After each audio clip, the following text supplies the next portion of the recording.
There's no doubt now that renewable energy is the cheapest and the fastest to install energy generation system we've got on the planet. There's no argument about that. That's done and dusted. The problem, the only fly in the perfect renewable ointment, is that we need electricity when the renewable generation systems are either working at a very low level or not at all. So when there's no wind and no sunlight. So what do we need to do? We need to store a huge amount of energy to make this system work. Now, we all know about batteries. We've talked about them endlessly on this show. We know about pumped storage, pumping water up a mountain and letting it run back down to generate electricity. We know about heat batteries, but we've never really discussed gravity. Well, I've come to see some very old technology that's being used in a rather new and exciting way. So over there is the biggest steel plant in the Southern Hemisphere. Over there is a disused coal mine, and right here is the Everything Electric Tech Show. Our 3 free YouTube channels on EVs and clean energy tech are funded by our fun-packed Test Drive-tastic events in the North, West and Greater London, and our events down under. Next up, Everything Electric North 2026. Plus, check out everythingelectric.store for merch and much more. Back to the episode.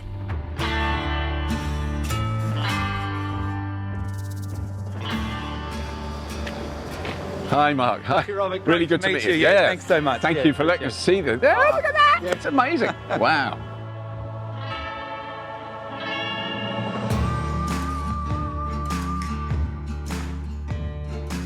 I've got to say, this is very exciting for me. This is a concept and an idea I've heard about for probably a decade. Can you explain from the ground up, or so I'll rephrase that. Can you explain from the ground down what you're doing? Sure, thanks, Robert. The fundamental of our technology, it's a pretty simple concept actually, is we want to try and help renewable energy be less variable. And the way we've looked at it is said, okay, what have you got to do to store energy? You've got to take it from being electricity, put it in another form basically for a little while, and then turn it back to electricity. Yeah. And we've looked at that and said, well, one way you could do that is by taking electricity and increasing the gravitational potential of an object by moving it. And so that's what our technology does. We simply move very large objects vertically up, and that consumes electricity and increases the potential energy of the mass. Right. And then we sit the masses at a higher height, and then when we want the electricity back, we lower those masses back down the height again. And the real interesting, unique part of our technology is that we're looking for great height. Right. And that's not so easy to find. Yeah. But one place you can find it is in abandoned mine shafts. Right. They're very deep, so very high. And as a result, we've elected to focus our technology on how do we move very large masses, and lots of them, through very deep mine shafts. Right. So what this is a demonstration, a model. This isn't what it's going to be like in the end. What you've got to understand is, if this was the real thing, we'd be underground. That is a mine shaft. At the top of that tower is ground level. And so what's happening now is one of the weights is being lowered down from the top. There's a whole stash of weights, big piles of weights at the top.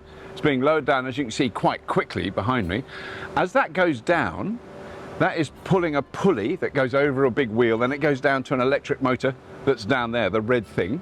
And that electric motor is spinning really fast, much faster than that's dropping down. And that is generating electricity. Because an electric motor, if you put electricity in, it spins one way. If you spin it the other way, it produces electricity. It's a regenerative motor. And that's what that one is doing. But this is so cleverly built that one weight comes down like that and it's generating power. The other one is waiting until this one's nearly at the bottom, then it starts, and they can balance the power between the two, so it's a constant flow of electricity. In this scale model, really, what this is effectively a scale model, it's not that much electricity, about 7 kilowatts. So it's enough to run your house, that is, just that one. But what we're talking about when they build the real thing in an actual coal mine, it's in the multiple megawatts of electricity they're able to generate. But just to clarify, once that's done, so when the sun's shining in Australia and they're producing gargantuan amounts of solar energy, they use that electricity to wind the weights up the mine shaft, which uses a lot of electricity, store them all at the top, ready for the next night when they can then drop them slowly down. So it's just a giant, giant battery. one important feature is the energy efficiency of the system, but it's Right. not the only feature. So it's important because you're expending capital and operating costs in order to lift the weights. Yeah. And so if you lift them and then lose the energy, it reduces your efficiency of returns. Yeah. However, ultimately what we care about is how much energy we can get back out of that system. That's even more important because that's what we're getting paid for. Yes. And so our energy efficiency is around about 80%, Right. which is good in the context of Yeah. energy storage technologies. And the reason that it's able to be so good is that the bulk of our system is actually electrical. The electrical motor is highly efficient. Yeah. The movement of our masses vertically means we suffer very little friction. And Right. so it's quite efficient in that sense. Yeah. We do have losses, of course, but that's how we're able to generate generally a better energy efficiency than, say, some pumped hydroelectricities or compressed air technologies Right. because of those features. Yes. So you can see there, as the weight is now coming down, it's winding that big spool there, which is turning the gearbox that's there, which is spinning the electric motor, which is generating electricity. That weight is literally the battery. And it's producing electricity now. That's in fact going into the local grid here at the steelworks. So it's helping produce steel. Isn't that nice? The little hook's open, and then it goes up again. Bye-bye. I have no idea, really, no concept of the depth that you're talking about, because obviously you want the maximum amount of space for something to drop down slowly absolutely. for as long as possible. So the maths of our technology is actually really simple. Yeah. Energy equals mass times height. Right. And so we want more energy, therefore we want more mass and more height. And I'll put the height in context, in this case depth, but it's equivalent to height that we're moving through for this calculation. The Empire State Building could fit into the average hole we're talking about. Right. So they're quite deep. They're big. Yeah. And in fact, some of the ones that we're intending to commercialise first are 3 times the depth that the Empire State Building is tall. Okay. So they're extremely deep holes, and as a result, offer very high energy densities, hundreds of megawatt hours of energy storage into a single shaft. Wow. And so we're talking about utility scale Yeah. energy storage here. Yeah. And I'm guessing here, but I've got a feeling there's quite a few of those around. There are, and it's actually shocking. I'm going to give you a shocking number. Okay. And this was the subject of a lot of research in Australia last decade. Right. But Australia has 96,000 legacy mines. What? Because I was guessing you'd say something like 8,000 or something. Yes, 96,000. And so it's extraordinary. Yeah. And so it asks the question, what are they all doing? Yeah. And And the- these are all not in use anymore. They're Not in use. they're The not- 96,000 are not in use. Wow. And there's a few thousand that are in use on Right. top of that. And so, what are we doing with these? Are they all remediated? And the answer to that is no. Right. The overwhelming majority ceased operation as a mine, had no useful economic life, Yeah. and essentially were fenced off and put into a program of being left. And, Right. and some of them maintained, very few of them have been permanently rehabilitated. Right. And so you've got this enormous body of disused assets Right. with no known use. Yeah, because out of those tens of thousands of shafts, a lot of them are not going to be suitable. Yeah, but- look, that's but- right. Look, but- many of them are very old Right. and in poor condition. And so while we may be able to adapt to those over time, and I hope we can, yeah. the place we've elected to start is with mine shafts that are in really good condition and well maintained, Right. but are not Yeah. required any longer. Yeah. And so there are many mining companies who have a large mine and they may have many shafts. Oh, so there isn't just, I thought, this is my ignorance about coal mining. There isn't just one shaft and it all spreads out from there. It can be more than one. One site that we've been working with has 27 shafts at the site. Wow. And that's effectively one mine. One mine. But with Yeah, correct. 27 Wow. Yeah, and some mines have no shafts, of course. And what can happen, interestingly, is you may be over here and no longer need the shafts that you first built. Right. But you may be maintaining them because they're on an active mine, they're in Yeah. great condition, and so they may be suitable for us to come and repurpose. So you could almost be running one of these in a mine that was Absolutely. still operating. Wow. Absolutely. So the building we're in here was over 100 years old and was built as an iron foundry. Literally, there would be those huge vats of iron where they pour it out and all the sparks and the white hot metal. It would be incredibly hot and dirty and noisy in here. It's still quite dirty. But what's happened is they're not using this building anymore. They've got a much more modern facility just down there. This is a huge industrial area we're in. But what has happened now is Green Gravity have built their first demonstration model, the Gravity Lab machine, which is showing how their technology will work. And so it's in collaboration between a huge steelworks and an amazing new startup company. In terms of like the amount of time that you can supply power, I mean, that's what's fascinating, because, you know, with what we're seeing now, I've just seen a huge, massive battery as big as a city. They're building them enormous now. Enormous.